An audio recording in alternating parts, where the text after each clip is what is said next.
Baiklah, selanjutnya kita masuk pada soal ketiga, yaitu bahan baku yang perlu dibeli.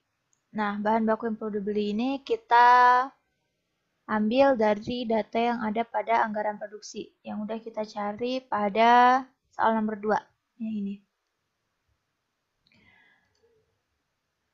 Data-data apa aja yang kita gunakan untuk mencari anggaran pembelian bahan langsung?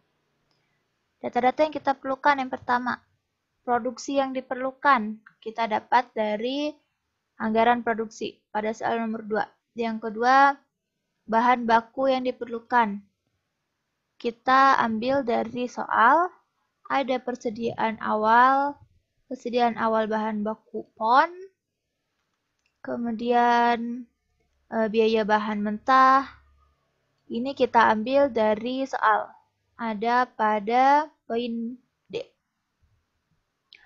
Yaitu dibutuhkan 5 pon bahan baku untuk menyelesaikan 1 unit produksi, di mana perusahaan menginginkan persediaan akhir bahan baku di akhir setiap kuartal sebesar 10% dari kebutuhan produksi kuartal berikutnya. Pada tanggal 31 Desember tahun pertama, perusahaan memiliki persediaan bahan baku sebanyak 23.000 pon. Oke, dari data-data pada poin D ini, kita bisa masukkan pada tabel untuk mencari schedule pembelian bahan baku langsung. Nah, untuk yang pertama, produksi yang diperlukan. Ini kita ambil dari anggaran produksi yang kita cari, yang sudah kita cari. Yang mana? Yang ini, yang pada akhir tabel anggaran ini. Yang mana kuartal pertama tahun kedua ada 46.000, kuartal tahun kedua 72.000, kuartal ketiga tahun kedua 85.000, dan kuartal keempat 56.000, dan kuartal pertama tahun ketiga 73.000. Nah, data ini kita pindahkan, kita masukkan pada tabel yang ini. Sama kan? Nah, dari data ini selanjutnya kita ambil bahan baku yang diperlukan per unit dalam bentuk ponnya. Ini dikali 5 datang dari soal. Di soal dijelaskan bahwa dibutuhkan 5 pon bahan baku untuk menyelesaikan 1 unit produk. Jadi setiap 1 unit produk dia butuh bahan baku sebanyak 5 pon. Jadi dikalikan 5 untuk mendapat kebutuhan produksi.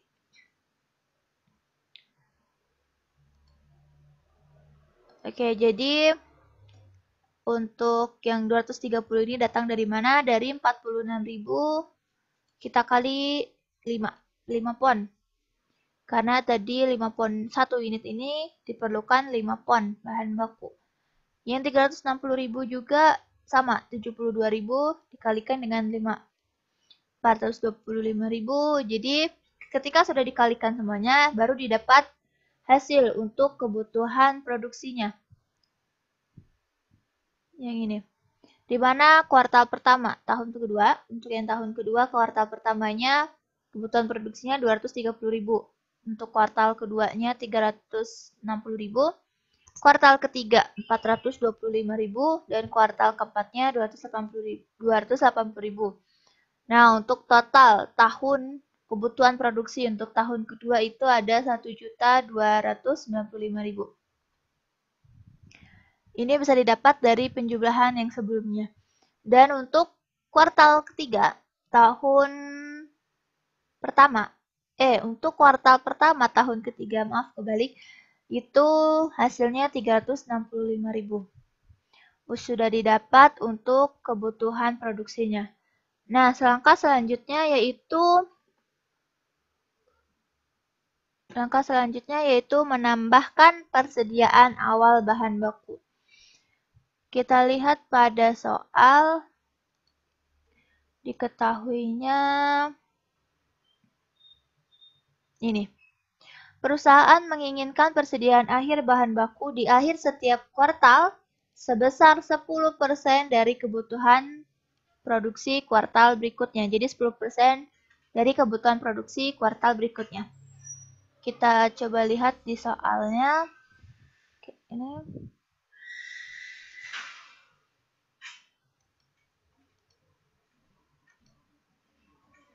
kita lihat di soal. Oke.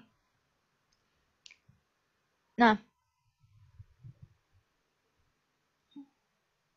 10% dari kebutuhan produksi tahun berikutnya.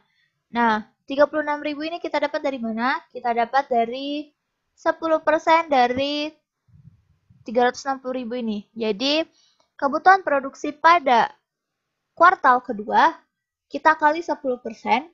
Nah, hasilnya kita taruh pada kuartal pertama. Begitu juga pada kuartal kedua, 42.000. Datangnya dari 425.000 ini pada kuartal ketiga, kita kali 10%, hasilnya kita masukkan pada kuartal kedua. Begitu juga pada kuartal ketiga, datanya kita ambil dari 280.000 ini pada kuartal keempat, kita kali 10.000, kali 10%, hasilnya 28.000. Nah, yang untuk kuartal tahun keempat ini, bukan diambil dari tahun kedua yang penjumlahan yang ini, tapi pada tahun ketiga yang kuartal pertama ini.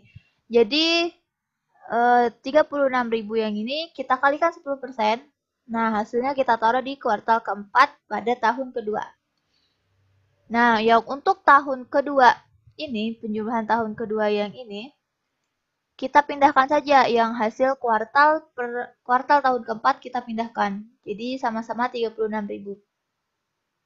Jadi didapat persediaan awalnya kuartal pertama untuk tahun kedua, kuartal pertama 36.000, kuartal kedua 42.500, kuartal ketiga 28.000, kuartal keempat 36.500. Dan untuk tahun kedua, totalnya di sini 36.000. Nah, kenapa pada kuartal tahun ketiga yang ini kenapa di sini nggak ada? Karena kita nggak punya data. Kita nggak punya data pada kuartal yang keduanya. Kuartal yang di sini nih. Di sini kita nggak punya datanya, jadi kita nggak bisa mendapatkan hasil. Jadi kita hanya capai pada kuartal tahun kedua aja. Pada kuartal 1, 2, 3, 4 tahun kedua. Oke, hapus dulu. Nah, selanjutnya kita jumlahkan. Kita jumlahkan kebutuhan produksinya dijumlahkan dengan persediaan awalnya. Jadi 230 nih kita jumlahkan sama 36.000. Hasilnya 266.000, maaf. Kemudian sama dengan kuartal kedua.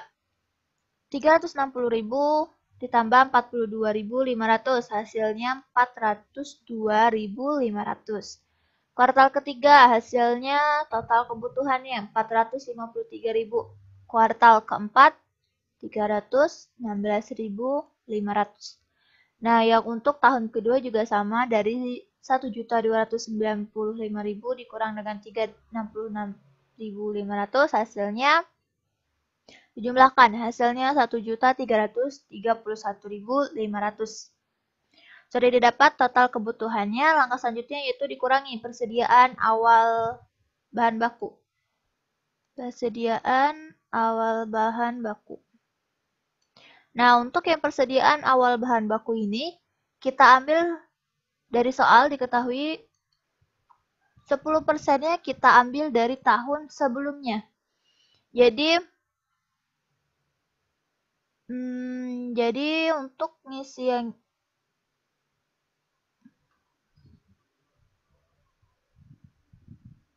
tahun sebelumnya, ya dari tahun sebelumnya. Jadi untuk kuartal kedua kita ambil pada data persediaan awal kuartal 1. Jadi dipindah 1. Jadi untuk persediaan awal bahan baku kuartal kedua. Nah, untuk yang kuartal kedua kita ambil dari 36.000. 36.000 pada kuartal pertama kita pindah ke kuartal kedua. Jadi pindah loncat 1 tahun. Yang ini juga kuartal keduanya. Awalnya di 42.000, nah kita pindah ke kuartal ketiga. Kuartal keempat juga begitu. Dan untuk kuartal pertama, nah kuartal pertama kan kita nggak diketahui nih. Pada sebelumnya kita nggak tahu persediaan awalnya. Tapi di soal dijelaskan,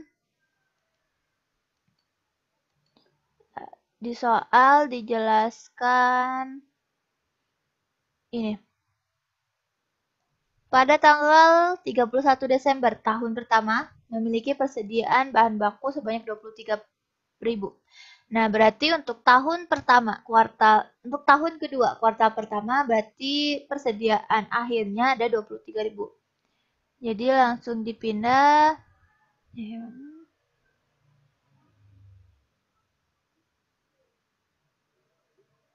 Kita pindah. Jadi tadi yang dari soal diketahui bahwa 23.000. Nah, berarti ditaruh di kuartal pertama. Nah, yang untuk di tahun kedua ini kita juga isi pada tahun keduanya kita isi sama. Jadi yang ini kita pindahkan juga, hasilnya ditaruh di sini. Jadi dia hasilnya sama untuk tahun kedua. Setelah itu kita kurangkan.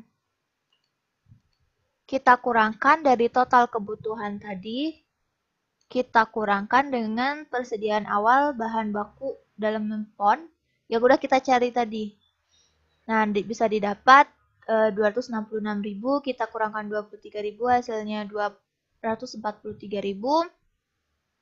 Yang total kebutuhan kuartal kedua 402.500 dikurangkan 36.000, hasilnya 366.500.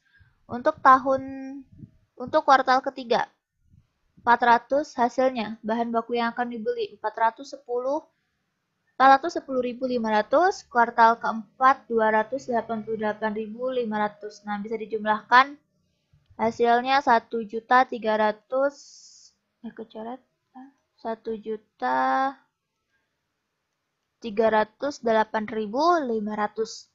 Jadi sudah didapat bahan baku yang akan dibeli pada setiap kuartalnya. Langkah selanjutnya, kita kalikan dengan biaya bahan mentah per ponnya. Kita kali dengan biaya bahan mentah per pon. Data biaya bahan mentah per pon ini ada 0,80 dolar. Data ini kita ambil pada soal juga. Ada di poin E. Biaya bahan baku langsung adalah 0,80 dolar per pon. Jadi bisa langsung dikalikan bahan baku per ponnya. Ya,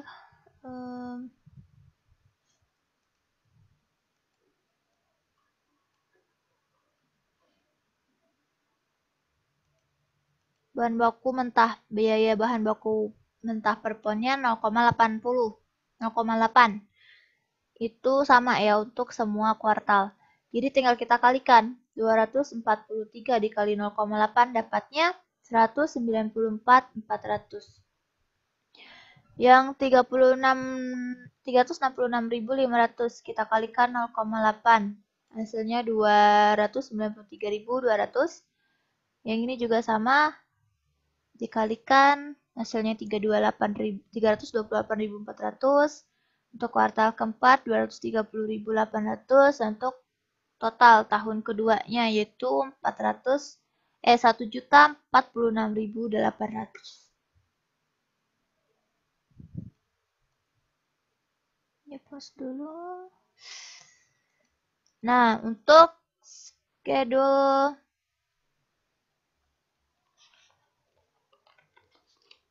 untuk anggaran pembelian bahan baku langsungnya udah jadi, di mana biaya bahan mentah yang akan dibeli. Yang pertama, kuartal pertama tahun kedua itu biayanya 194.400, kuartal kedua 293.200, kuartal ketiga 328.400, kuartal keempat yaitu 230.800 dengan total 1.046.800. Nah, sudah kita dapat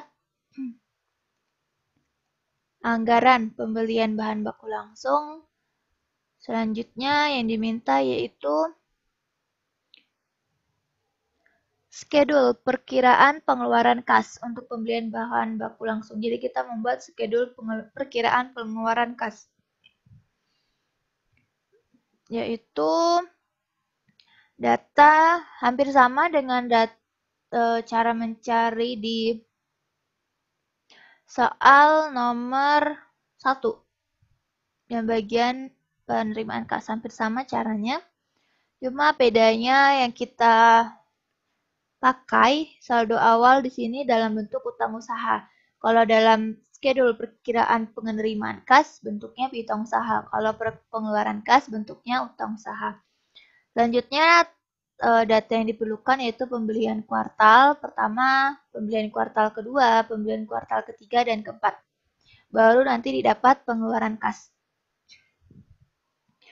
Untuk saldo awal ada pada soal poin E. Laporan posisi keuangan perusahaan menunjukkan adanya utang usaha sebesar $81.500.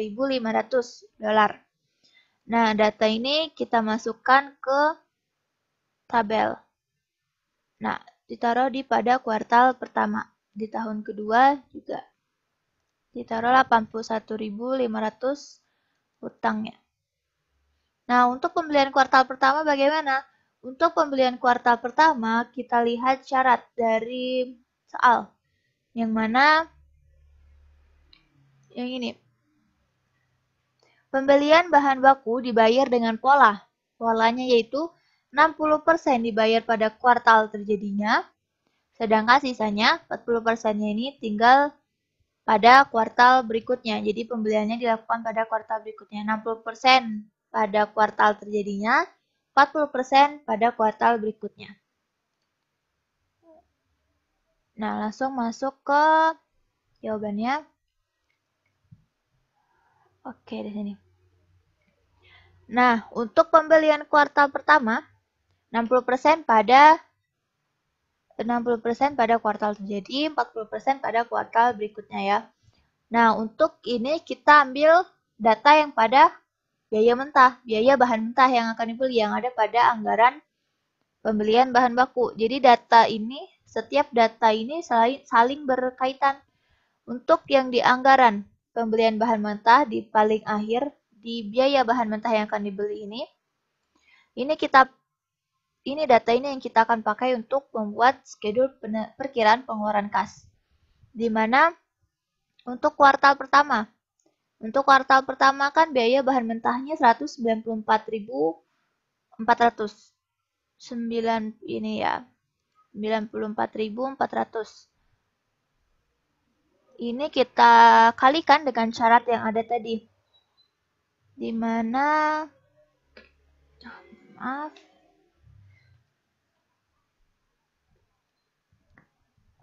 sebentar. Di mana syaratnya tadi kan 60% pada tempat terjadinya, 40% sisanya di kuartal selanjutnya. Jadi 194.400 pada kuartal pertama kita kalikan. Kita kali 60%. 60%-nya kita kali 60% hasilnya dapat 116.640. Sisanya 40% dikalikan dengan 194.400 ini. Hasilnya kita taruh pada kuartal kedua sesuai polanya. Dapat 77.760. Sama dengan pembelian kuartal kedua. Pembelian kuartal kedua kan total biaya bahan mentahnya 293.200. Nah, ini kita kalikan 70%. Hasilnya 175.920. Sisanya 40% kita kalikan dan hasilnya ditaruh pada kuartal ketiga. Sesuai pola. Hasilnya 117.280.000. Kuartal ketiga juga begitu. Dengan totalnya tadi ini 328.400. Kita kalikan 70%. 60% ya, maaf. 60% hasilnya 197.040. Sisanya 40%-nya kita kali. Nah, hasilnya ditaruh pada kuartal keempat. Hasilnya yaitu 131.360. Sedikit berbeda dengan pada kuartal keempat. Kuartal keempat hanya dikali 60%. Kenapa? Karena 40%-nya yang kita cari hanya satu periode. Ada 4 kuartal, satu periode aja. Jadi yang untuk 40% dari kuartal keempat, ini kita pakai pada tahun ketiga. Kuartal pertama, itu data yang kita gunakan ya.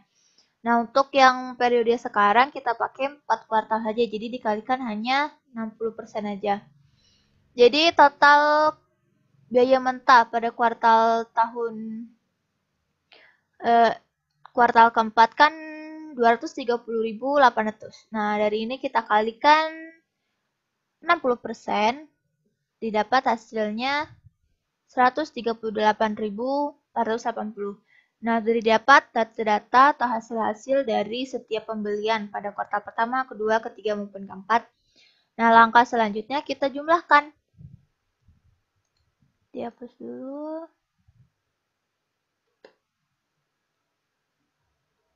Langkah selanjutnya kita jumlahkan. Jumlahkan bisa menggunakan dua cara, baik itu secara vertikal maupun horizontal. Kalau untuk cara vertikalnya, kita jumlahkan dari utang usaha. 81.500 kita tambahkan di sini nggak ada penambahnya, jadi taruh di sini 81.500. Nah, yang ini 116.640 kita jumlahkan dengan 77.760. Hasilnya kita taruh di pembelian kuartal pertamanya 194.400. Untuk pembelian kedua juga gitu, 175.920 kita tambah dengan 117.280, hasilnya 293.200.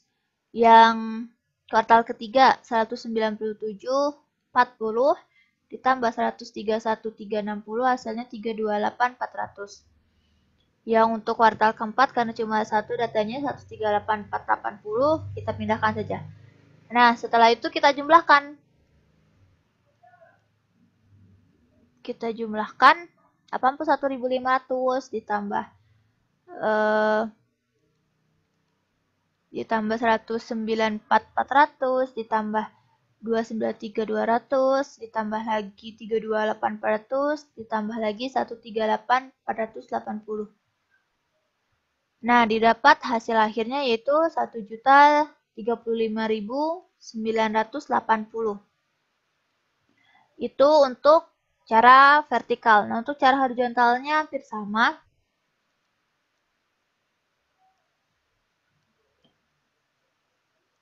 Kalau untuk horizontalnya tinggal kita jumlahkan. Dari kuartal pertama, 81.500 sama 116. Jadi horizontal ke sini. Kita jumlahkan, hasilnya taruh di sini. Yang ini juga begitu. 77.760 kita tambah 175.920. Hasilnya taruh di bawahnya. Begitu juga yang ke kuartal ketiga dan kuartal keempat. Saya jumlahkan secara vertikal ini. Terus setelah dijumlahkan didapat hasilnya. Kuartal pertama 198.140, kuartal kedua 253.680, kuartal ketiga 314.320 dan kuartal ketiga 269.840. Nah, untuk cara yang horizontal ini yang dijumlahkan yang di bagian bawah. Nah, yang ini kita jumlahkan. Yang ini 198, 140 kita jumlahkan dengan yang ini. Tambah lagi dengan kuartal ketiga, tambah lagi dengan kuartal 4, maka didapat hasil akhirnya sama, 1.035.980. Jadi inilah schedule perkiraan pengeluaran kas untuk soal kali ini.